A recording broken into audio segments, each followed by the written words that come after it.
The Avatar universe is full of powerful benders, but among these countless benders, some hold a power far beyond the rest. These are our top 10 picks for the strongest characters in the Avatar universe. To start us off, we have Prince Zuko. As a child, Zuko did struggle with his firebending techniques, but he truly came into his own during his teenage years, thanks to the teachings of his uncle Iroh. He was even able to hold his own against fully grown firebending masters, and Zuko only grew stronger throughout the series, learning new skills from his uncle, like redirecting lightning, and more importantly, inner peace. Next up is the authoritative Equalist leader, Amon. You'll get your duel, and I will destroy you. At first, Amon may seem to have a major disadvantage when he claims he's not a bender. Amon is, however, an expert in hand-to-hand combat. He is so skilled, he is known to neutralize expert benders using no bending himself. Despite this skill, Amon is also secretly a highly trained waterbender. The few times we see him waterbend, he uses rather advanced techniques, but his strongest skill of all is the rare yet powerful waterbending technique, bloodbending. That's right, Amon can take full control over his enemies, and he can even do it without a full moon. Something that was never even believed to be possible before Amon's family perfected the terrifying technique. Next on our list is the tyrannical leader himself, Fire Lord Ozai. For the majority of the series, he remained more of an ominous mystery, a looming threat whose power came more from the fear of the unknown than his actual abilities. But when we finally did get to see Ozai in action, he proved that his power came from much more than fear. The Fire Lord had an intense and wild style of firebending, fueled by anger and hate. While he did harness the power of Sozin's Comet to give his bending an extra boost, it is clear that comet or no comet, Ozai is a force to be reckoned with. Up next is everyone's favorite airbending teacher, Tenzin. Although Tenzin is a known pacifist and prefers to avoid a fight whenever possible, he has proven to be a potent example of airbending prowess. The burden of passing on thousands of years of airbending knowledge has driven Tenzin to honing his skill as an airbender to a high level of mastery. I will never let you get to Korra. Unfortunately, you don't have a choice. Yes, I do. He is able to hold his own against numerous highly trained Equalists and their mechanical weaponry. He arguably got the better of the infamous Zahir, keeping the villain on the defense and demonstrating his bending superiority, before losing due to a little more than some bad luck.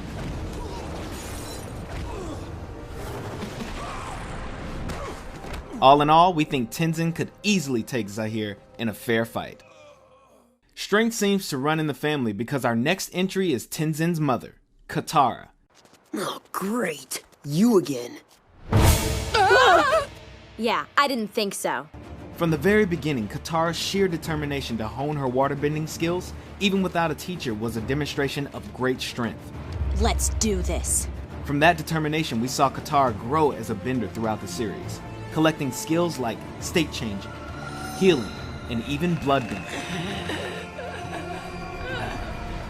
Her waterbending expertise, coupled with her ingenuity, gave her a significant advantage as she found clever and unique ways to put her waterbending to use.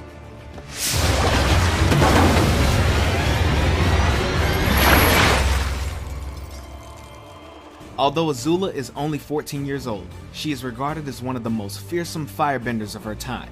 After mastering the basics of firebending at a very young age, her flames held such an intense heat that they developed a signature blue color.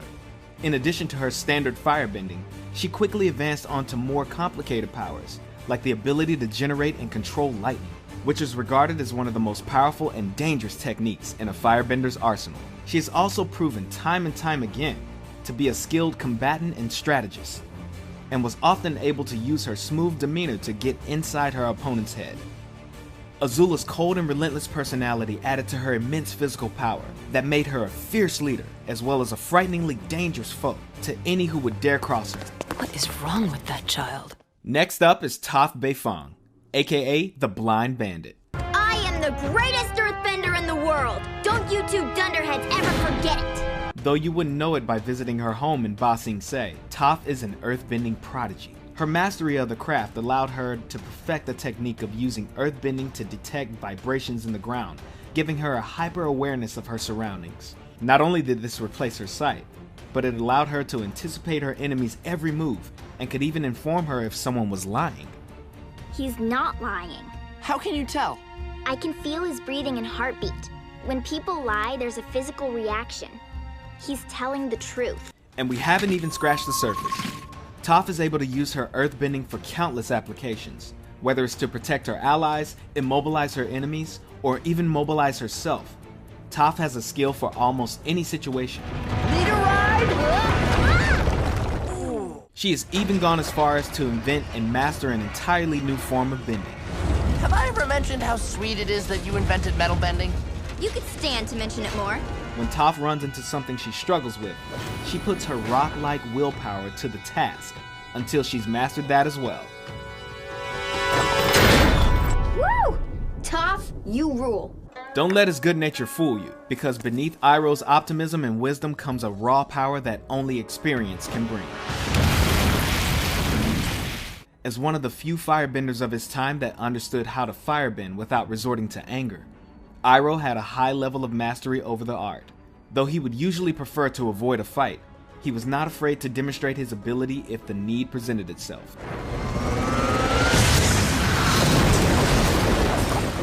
In addition to his skill in firebending, he was also knowledgeable in the other forms of bending, and even went as far as incorporating techniques he learned from waterbenders.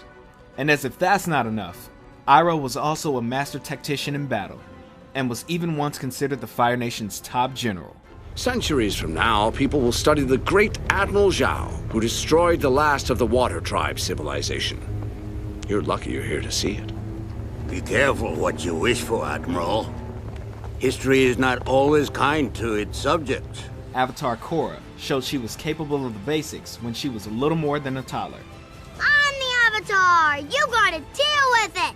By the time she was 17, she had mastered 3 out of the 4 elements and even showed immense skill in fighting while switching between bending styles.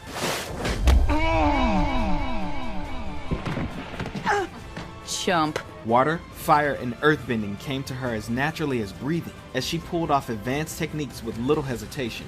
While she initially struggled with airbending, she eventually proved she could master that as well, and even fight using only airbending when needed. Punch, punch, punch! See? Mastered. Her grasp over the physical aspect of bending was so strong that she was able to use it to take down some of the most powerful forces in the world. With Katara as her teacher, she was also able to master the technique of healing, and through Unalaq she learned to bend the spirits, only adding to her status of one of the most powerful benders that the world has ever seen. Go in peace. Finally, we have the last airbender himself, Avatar Aang. Before Aang even knew he was the Avatar, he was an airbending prodigy, reaching the rank of master by the young age of 12. Making him the youngest airbending master in history. Aang's real test would be in his mission to end the 100-Year War and bring peace to the world. And that's where he would demonstrate his true power. When Aang began his journey, he only knew how to airbend, and had less than a year to learn and master the other 3 elements. While he was playful and often lighthearted, he proved to be a determined student when he focused his efforts, and became proficient in waterbending, earthbending, and firebending in record time. While he did gain a high level of expertise in the physical aspect of bending, it is in the spiritual aspect where he really excelled. Thanks to his training from the Air Nomad monks, Aang demonstrated a calmness of mind and a level of wisdom far beyond his years. This spiritual strength was only amplified after Aang's training with Guru Patik and learned to unlock his 7 chakras. Aang was even able to learn an entirely new form of bending, energy bending. This ancient and forgotten art allowed Aang to bend the energy inside of others, and even remove their bending abilities entirely. Aang's physical and spiritual power, as well as his own unbendable spirit, were what ultimately allowed him to take down the Fire Lord and end the 100-Year War.